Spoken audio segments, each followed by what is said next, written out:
السلام علیکم ورحمۃ اللہ وبرکاتہ۔ ایک مرتبہ پھر خوش آمدید کہتے ہیں آپ کو رمضان ٹرانسمیشن نور سیام عشق رمضان میں۔ میں ہوں آپ کا ہوسٹ حافظ نوید فریدی، اور آج الحمدللہ ہم رمضان المبارک کے 23ویں یوم میں شامل ہو چکے ہیں۔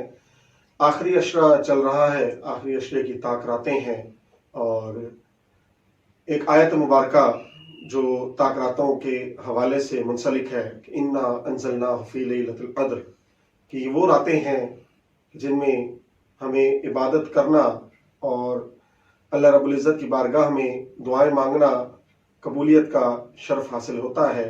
تو ہمیں نہیں پتہ کون سی رات لیلۃ القدر کی رات ہے، اس لیے ہم ہر رات کو، ہر دن کو یہی سوچ کر عبادت کرتے ہیں، یہی سوچ کر اللہ رب العزت کی بارگاہ میں دعا کرتے ہیں کہ نہ جانے کون سی وہ شب ہوگی جو لیلۃ القدر ہوگی اور ہماری دعائیں اللہ رب العزت کی بارگاہ میں قبول ہوں گی۔ تو آج اسی سلسلے کو آگے بڑھائیں گے، لیلۃ القدر کے حوالے سے گفتگو ہوگی۔ ہمارے درمیان آج معروف سرخواہ جناب حافظ طارق سلمان صاحب اور محمد اشارق قادری موجود ہیں، ان سے حضور کی ثنا سنیں گے۔ اس سے پہلے ہم اپنے پروگرام کا آغاز اللہ رب العزت کے پاک کلام سے کریں گے۔ حافظ طارق سلمان موجود ہیں، السلام علیکم ورحمۃ اللہ۔ وعلیکم السلام حافظ صاحب، ہمارا جو پروگرام ہے وہ ماشاءاللہ آخری عشرے میں داخل ہو چکا ہے، تو آخری عشرہ جو ہے وہ لیلۃ القدر کے حوالے سے ہے، تو اسی سلسلے میں گفتگو آگے بھی ہوگی، اسکالرز ہمارے ساتھ موجود ہوں گے۔ آپ ہمارے سامعین کو اللہ رب العزت کی بارگاہ میں جو ہمارا پروگرام کا آغاز ہوتا ہے وہ کہاں سے کریں گے اور کیا سنائیں گے؟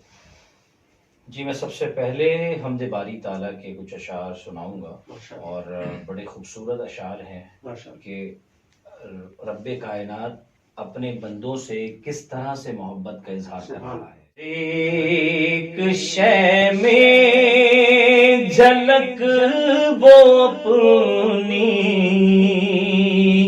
ربوبیت کی دکھا رہا ہے، نظام اس کائنات کا جو بحسن و خوبی چلا رہا ہے۔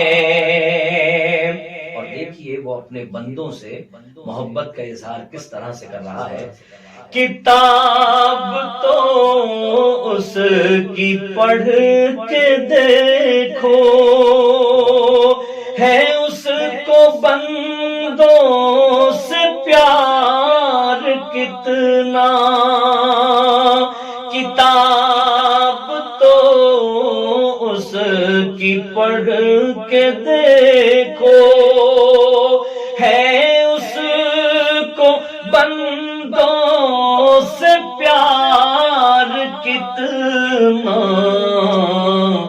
مثالیں دے دے کے خیر و شر کی وہ اپنی جانب بلا رہا ہے۔ مثال دے دے کے خیر و شر کی وہ اپنی جانب بلا رہا ہے۔ جو وعدہ اللہ سے کیا تھا اسے تو ہم نے بھلا دیا ہے۔ جو وعدہ اللہ سے کیا تھا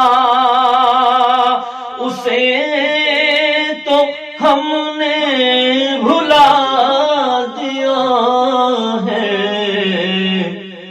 مگر جو اس نے کیا تھا ہم سے وہ وعدہ اپنا نبھا رہا ہے، مگر جو اس نے کیا تھا سب سے وہ وعدہ اپنا نبھا رہا ہے. اور اس کا جو آخری شعر جو میرے لیے اور آپ کے لیے اور سب سننے والوں کے لیے انتہائی ضروری ہے وہ کیا ہے؟ شمیم توبہ کا وقت کم ہے، خطائیں تم اپنی بخشوا لو. شمیم توبہ کا وقت کم ہے، خطائیں تم اپنی بخشوا لو. بہت ہے یوم حساب سنگین جو کہ نزدیک آ رہا ہے. بہت ہے یوم حساب سنگین جو کہ نزدیک آ رہا ہے. ہر ایک شے میں جھلک وہ اپنی ربوبیت کی دکھا رہا ہے. نظام اس کائنات کا جو بحسن خوبی چلا رہا ہے. ماشاءاللہ سبحان اللہ، بہت ہی خوبصورت حمد حافظ طارق سلمان آپ نے ہمارے سامعین کی نظر کی اور دل کو سکون بھی ملا. ہمارے درمیان ایک کمسن سنخا جو بہت ہی خوبصورت آواز رکھتے ہیں اور بہت ہی خوبصورت لہجہ رکھتے ہیں، حال ہی میں شاہ فیصل ٹاؤن میں ایک مقابلہ حسن نعت میں اولیت بھی حاصل کی. آئیے ان سے گفتگو کریں گے اور حضور کی بارگاہ میں ایک خوبصورت نعت کا نذرانہ ان سے سنیں گے. السلام علیکم ورحمۃ اللہ وبرکاتہ. محمد اشارب قادری، بہت خوبصورت نام اور آپ کی آواز بھی ماشاءاللہ بہت خوبصورت ہے. تو آپ کی مصروفیات کیا ہیں اور تعلیم کے حوالے سے آپ کا کیا سلسلہ ہے؟ میں 8 کلاس میں پڑھتا ہوں. ماشاءاللہ. میری مصروفیات یہ ہے کہ میں پارٹ ٹائم میں اپنی ورک کرتا ہوں. اچھا، اور جو نعت کا سلسلہ ہے وہ کیسے آپ کا شروع ہوا؟ یہ سب میرے والدین کی تربیت کی وجہ سے ماشاءاللہ سبحان اللہ. بچپن سے ہی انہوں نے مجھے یہ سب سکھایا تھا. سبحان اللہ. یہ میں ایسے والدین پہ قربان جاؤں کہ جو اپنے بچوں کی تربیت حضور کی ثنا سے کرتے ہیں، اور اللہ رب العزت سے ہم یہ دعا بھی کریں گے کہ ہماری جو نسلیں ہیں وہ جب اس دنیا میں آئیں تو حضور کی ثنا کرتے ہوئے آئیں. ہم مسلمانوں میں یہ ایک بات زیادہ تر نوٹ کی جاتی ہے کہ جب کوئی بھی ایونٹ ہو، کوئی بھی پروگرام ہو، کوئی شادی ہو، کسی کی ولادت ہو تو حضور کی ثنا لازمی ہوتی ہے. تو اسی کے ساتھ ہم چلتے ہیں، اشارب قادری سے فرمائش کریں گے کہ ایک نعت کا نذرانہ پیش کریں. کون سی نعت ہمارے سامعین کو آپ سنائیں گے؟ حضرت کا کلام نعمت بانٹتا جس سمت وہ دشان گیا. بہت خوبصورت، بہت خوبصورت انتخاب ہے. بسم اللہ کی. نعمت بانٹتا جس سمت وہ دشان گیا. نعمت بانٹتا جس سمت وہ دشان گیا. سات ہی منشی رحمت کا قلم دان گیا. لے خبر جلد کے غیروں کی طرف دھیان گیا. لے خبر جلد کے غیروں کی طرف دھیان گیا.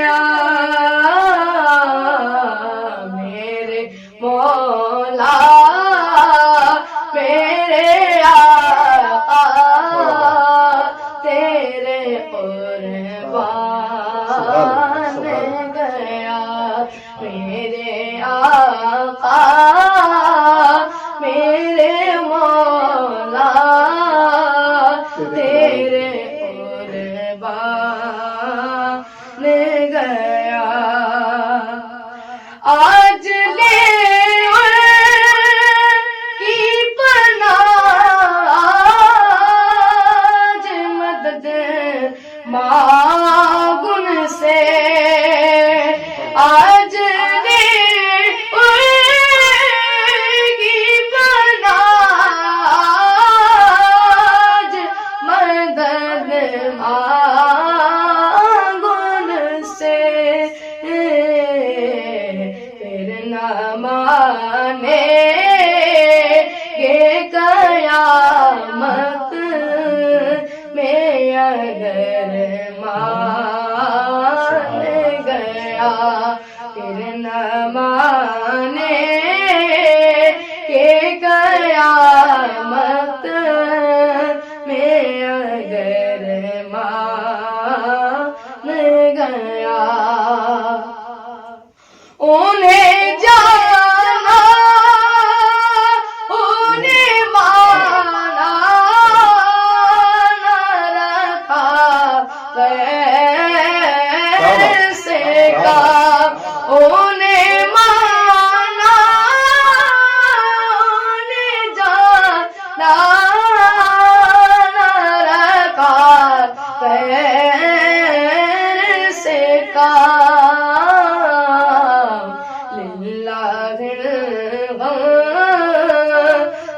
میں دنیا سے مسلمان گیا للہ میں دنیا سے مسلمان گیا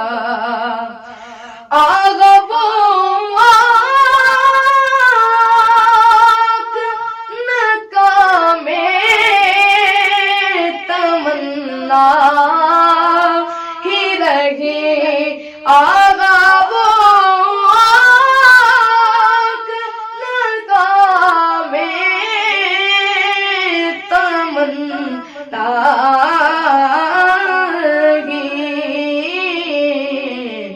آئے وہ دل جو تیرے در سے پر ارمان گیا ہے وہ دل جو تیرے در سے پر ارمان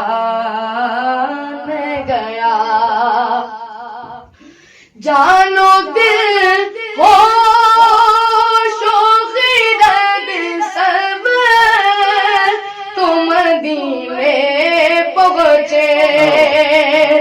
جانو دل ہو شوخیرت سب تم مدینے پہنچے تم نہیں چل تیرا سارا تو سامان گیا تم نہیں چل تیرا سارا تو سامان گیا نعمتیں باتیں تو جیسا